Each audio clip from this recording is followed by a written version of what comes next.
Baiklah, di sini saya akan mempresentasikan tentang gaya, gerak, energi, cahaya, dan magnet.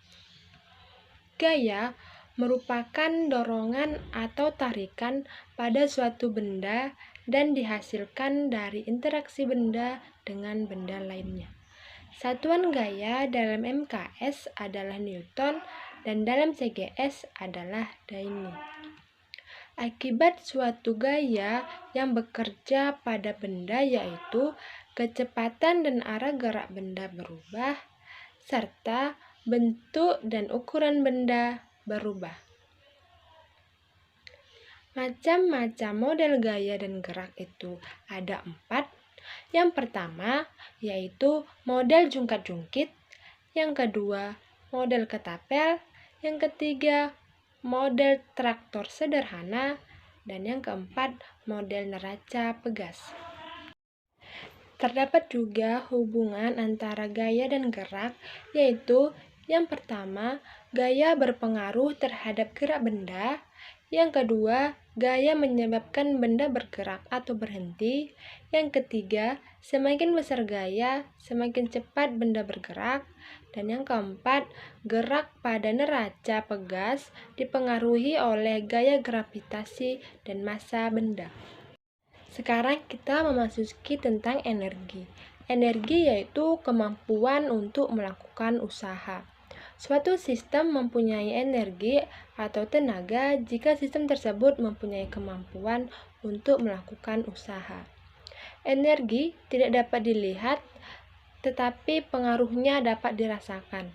Energi tidak dapat diciptakan dan tidak dapat dimusnahkan. Dalam penggolongan energi, terdapat beberapa jenis energi, yaitu ada energi mekanik, energi kinetik, dan energi potensial. Serta ada juga energi panas yang bersumber dari matahari. Semua yang menimbulkan panas disebut sumber energi panas.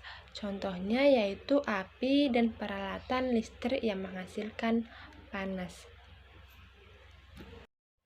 Metode dalam mentransfer energi panas yaitu terbagi menjadi 3. Yang pertama yaitu disebut konduksi, yang kedua ada konveksi, dan yang ketiga ada radiasi. Baiklah, di sini kita akan membahas tentang energi listrik.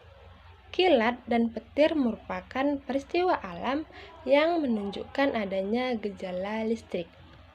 Dan ketika penggaris plastik digosokkan dengan rambut yang bermuatan negatif, elektron rambut akan berpindah ke penggaris plastik sehingga penggaris menjadi bermuatan listrik dan dapat menarik serpihan-serpihan kertas. Inilah yang disebut gejala kelistrikan yang timbul pada penggaris plastik yang bersifat sementara. Sumber energi listrik yaitu adalah benda yang dapat menimbulkan arus listrik.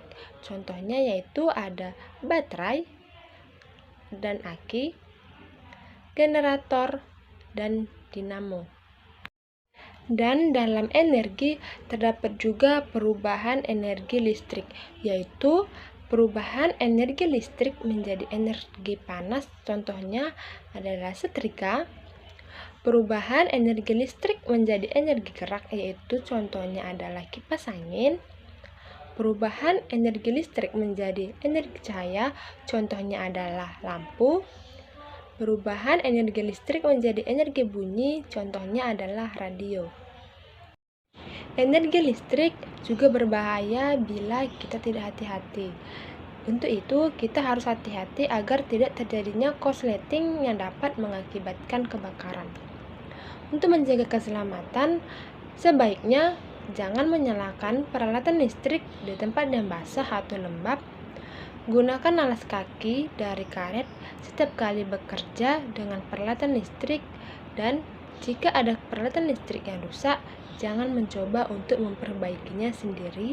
Mintalah ahli elektronik untuk memperbaikinya. Sekarang kita membahas tentang energi bunyi. Bunyi dihasilkan oleh benda yang bergetar. Semua getaran benda yang dapat menghasilkan bunyi disebut sumber bunyi. Jenis gelombang bunyi yaitu ada 3 macam. Yang pertama, gelombang infrasonik yang frekuensinya di bawah 20 Hz.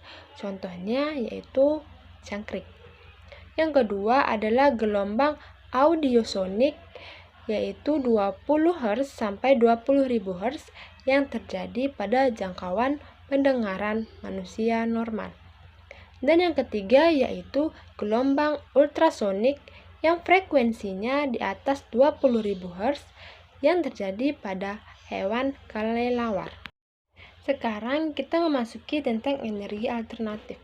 Energi alternatif yaitu energi pengganti energi utama.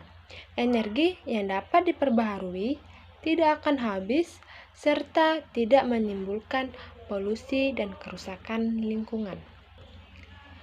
Macam-macam energi alternatif yaitu yang pertama ada matahari, yang kedua ada angin, dan yang ketiga ada air terjun.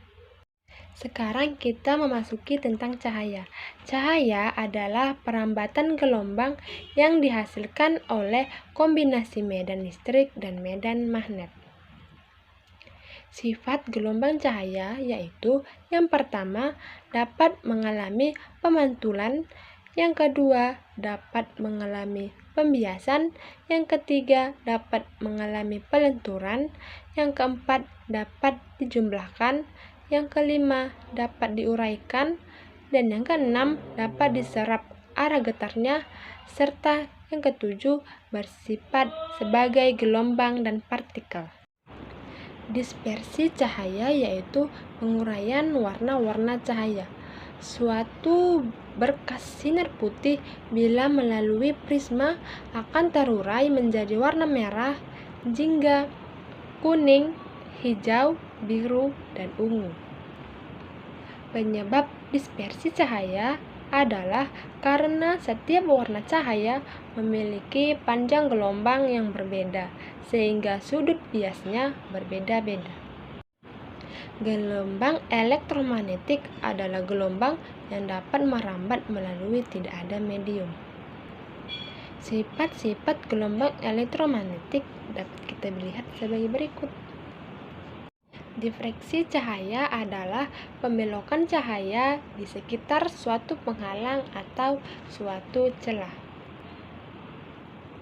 Terdapat juga perbedaan difraksi dan interferensi.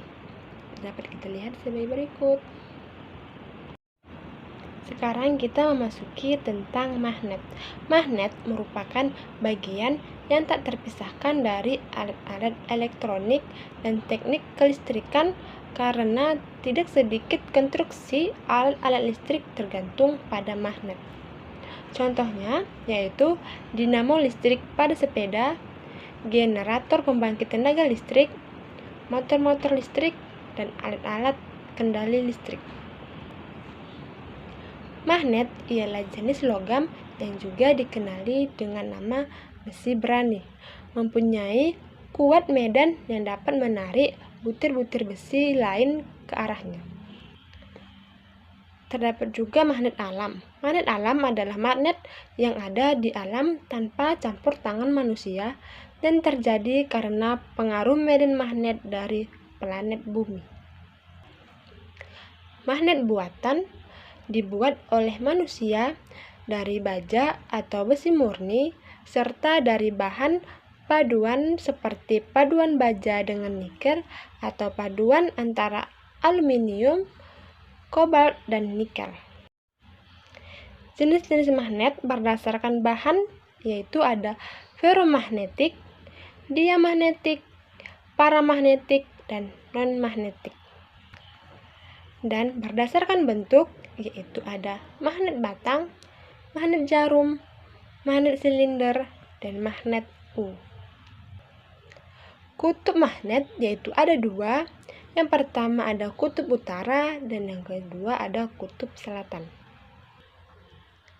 Interaksi gaya antar kutub-kutub magnet itu ada dua. Yang pertama, dua kutub magnet yang berbeda didekatkan akan terjadi tarik-menarik Dan yang kedua, dua kutub magnet yang sama didekatkan akan terjadi tolak-menolak.